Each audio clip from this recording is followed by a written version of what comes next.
Sir ma'am আমি কি আসতে পারি? নমস্কার স্যার। নমস্কার ম্যাম। ধন্যবাদ স্যার। কি নাম আপনার? স্যার আমার নাম পুলক মণ্ডল। কোথা থেকে আসছেন? স্যার আমি দক্ষিণ চব্বিশ পরগনার অন্তর্গত গোসবা ব্লকের রজতজুবলি নামক গ্রাম থেকে আসছি। আপনার যে এলাকা আছে এলাকায় তো অনেক প্রাকৃতিক দুর্যোগ দেখা যায়। হ্যাঁ স্যার। আপনার জেলার প্রধান তিনটি সমস্যা এবং তার সমাধান বলুন।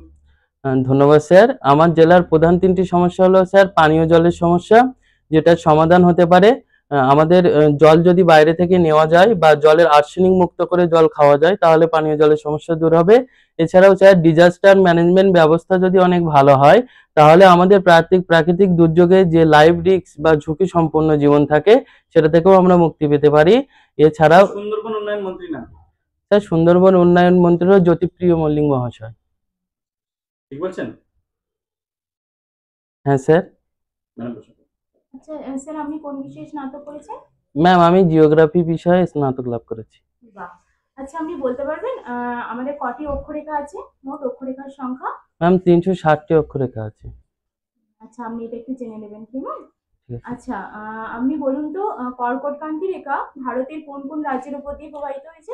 ধন্যবাদ ম্যাম। ম্যাম কর্কটক্রান্তি রেখা ভারতের 8টি রাজ্যের উপর দিয়ে গেছে। গুজরাট, রাজস্থান, মধ্যপ্রদেশ, ছত্তিশগড়, ত্রিপুরা, পশ্চিমবঙ্গ, মিজোরাম। আচ্ছা স্যার ওই গ্লোবটা আপনি হাতে নিন একটু। হ্যাঁ ম্যাম। স্যার আমি গ্লোবটা নিচ্ছি। আচ্ছা আপনি ওই গ্লোব থেকে আন্তর্জাতিক তারিখ রেখাটা একটু আমাদেরকে দেখান তো।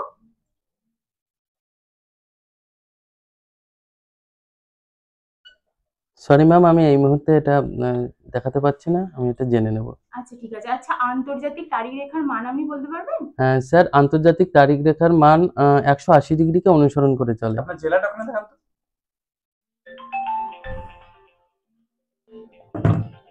স্যার আমার জেলাটা ভারতের মধ্যে আছে, আমি ভারতকে দেখিয়ে দিই। ভারতের মধ্যে পশ্চিমবঙ্গ দেখান।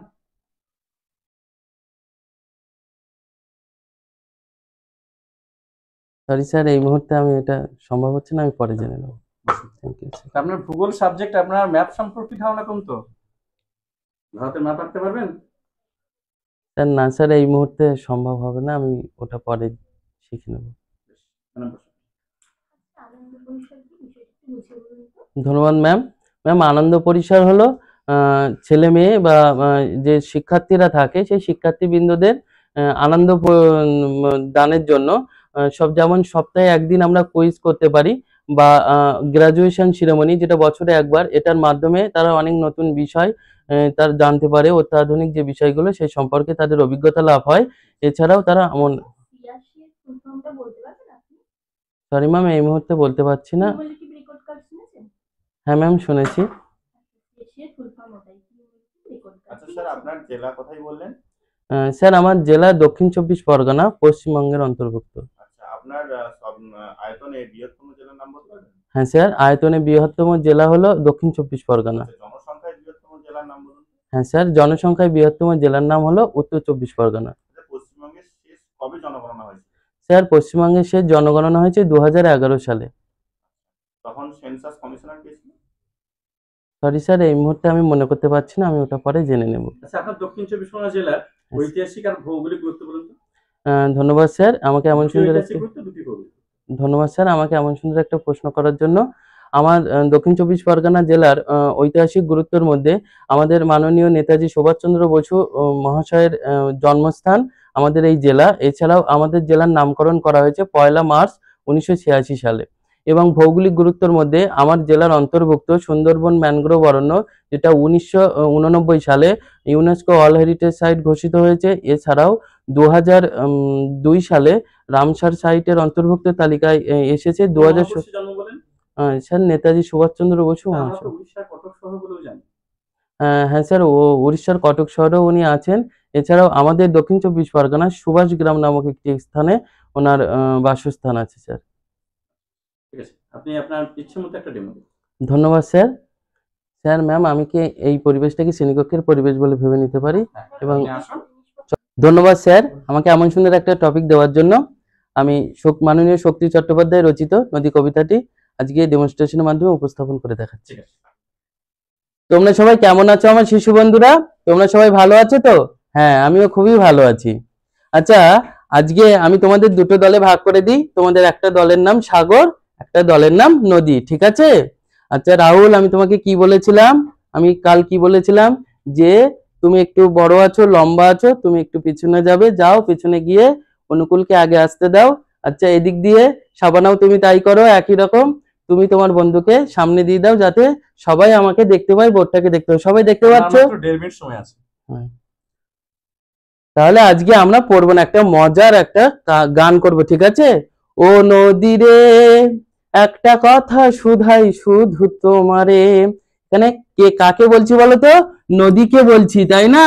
নদীকে বলছি, তাই তো? নদীকে বলছি। কি বলছি? ও নদী রে, একটা কথা শুধাই শুধু তোমারে। শক্তি চট্টোপাধ্যায়ের, আমাদের শক্তি চট্টোপাধ্যায় শক্তি চট্টোপাধ্যায়ের তৃতীয় শ্রেণীতে আছে, কি আছে জানো তো? শক্তি চট্টোপাধ্যায়ের তৃতীয় শ্রেণীতে নদী কবিতা আছে। আমরা এই নদী কবিতাটি পড়বো, আজকে পড়বো, ঠিক আছে? সময় কম বলে বেশ, কন্টিনিউ করুন। নদী নদী নদী কবিতাটি পড়বো, ঠিক আছে? হ্যাঁ, তোমরা সকলে দেখো তো কি লেখা আছে। নদী নদী নদী, সোজা যেতি যদি, সঙ্গে যেতাম তোর আমি জীবন ভোর। তাহলে নদী কি সোজা যাচ্ছে? যাচ্ছে না তো, কি যাচ্ছে? বাঁকা যাচ্ছে, তাই না? আচ্ছা স্যার, নদীর ক্ষয়কার্যের ফলে দুটো ভূমিরূপের নাম বলুন তো গঠিত। হ্যাঁ ম্যাম, ধন্যবাদ ম্যাম। আই আকৃতির ভূমিরূপ, ভি আকৃতির উপত্যকা। আচ্ছা আচ্ছা, আয়াকৃতির উপত্যকা আরেকটি নাম আছে, আপনি জানেন? আই আকৃতির উপত্যকাকে ম্যাম বলা হয় আম, উম, আমাদের কেন? ভারতবর্ষের প্রধান নদী। ভারতবর্ষের প্রধান নদী ম্যাম গঙ্গা। গঙ্গা নদীর উৎপত্তিস্থল কোথায়? ম্যাম গোমতেশ্বর, মানে আচ্ছা, বাচ্চাদেরকে এই নদী পড়াবার সময় আপনি কি এলটিএম ব্যবহার করবেন? স্যার আমি নদী পড়ানোর সময় আমি বোর্ডে নদীর চিত্র আঁকতে পারি, আর নদীর আমি বাস্তবিক উদাহরণ দিয়ে নদী কে কে দেখেছে বা কেউ নদী দেখেছে কিনা সেটা আমি বলতে পারি। আচ্ছা, আপনি কি নদী তাদেরকে নিয়ে বেড়াতে নিয়ে যেতে পারেন? আহ, কিন্তু স্যার বেড়াতে নিয়ে যাওয়ার জন্য আমার এক্সকারশনের যে পারমিশন দরকার হবে, সেটা যদি আমি আমার স্কুল যদি বাচ্চাদেরকে কোথাও বেড়াতে নিয়ে যান, তাহলে কোথায় বেড়াতে নিয়ে যাবেন? আপনার জেলার আশেপাশে কোথায় বেড়াতে নিয়ে যাবেন? স্যার আমি মাতলা নদী দেখাতে পারি, যেটা আমাদের দক্ষিণবঙ্গে মাতলা নদী আছে, যাকে দক্ষিণবঙ্গের আতঙ্ক বলা হয়ে থাকে। এছাড়াও স্যার আমাদের বিদ্যাধরী নদী আছে, গোসাবা নদী আছে। স্যার, আপনি অন্তর্বাহিনী নদীর নাম শুনেছেন? হ্যাঁ স্যার। আচ্ছা, ভারতে লুনি নদী ছাড়াও আর কি অন্তর্বাহিনী নদীর নাম আছে বলুন তো, একটা উদাহরণ দিন। স্যার তো কি অন্তর্বাহিনী নদী? আপনার বিষয়ভিত্তিক জ্ঞান কিন্তু অনেক কম আছে, তাই আপনার উচিত হবে বিষয়ভিত্তিক জ্ঞানটাকে আরো ঠিক করা। ওকে স্যার, আপনি 10 সেকেন্ডের মধ্যে ডেমোটি শেষ করুন। ঠিক আছে। আজ তাহলে আমরা কি শিখলাম বলো তো? আজকে আমরা নদী কবিতাটা প্রথম 6 লাইন শিখলাম। কি শিখলাম? নদী নদী নদী, সোজা যেতির যদি, সঙ্গে যেতাম তোর আমি জীবন ভোর, তাই তো? জেতাম ছিল না, জেতুম। স্যার যেতুম ছিল, যেতুম, সরি স্যার।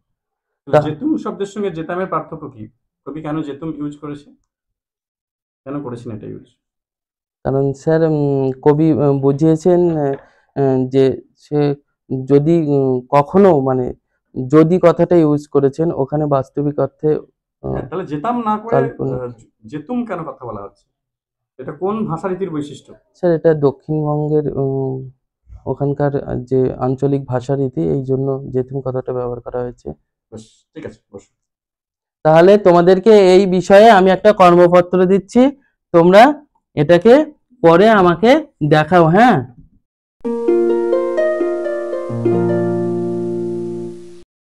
আচ্ছা, আপনি যে ইন্টারভিউটা দিলেন, তো তাতে করে ইন্টারভিউ মোটের উপর ভালোই হয়েছে, তবে বিষয়ভিত্তিক যে নলেজ সেটাকে আরো বাড়াতে হবে। বিষয়ভিত্তিক নলেজ জায়গায় আপনি ম্যাপের ধারণা বা গ্লোব থেকে কিছু দেখানো, এই জায়গাগুলো একটু অসুবিধা রয়েছে।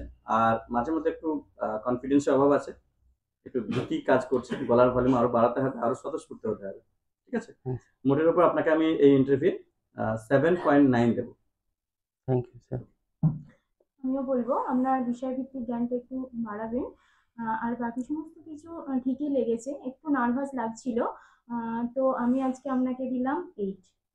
Thank you ma'am. আচ্ছা, আমি আপনাকে আমিও বলবো সেম একই কথা, বিষয়ভিত্তিক জ্ঞানটা একটু বাড়ান এবং ডেমোটা একটু চার্মিং ভাবটা আনুন, ঠিক আছে? মানে ডেমোটা যখন, কবিতাটা যখন পড়াচ্ছিলেন একটু সুন্দর করে একটু পোলাইট হয়ে পড়ানোর চেষ্টা করুন, যেন বাচ্চাদের সাথে মিশে যেতে পারেন, ঠিক আছে?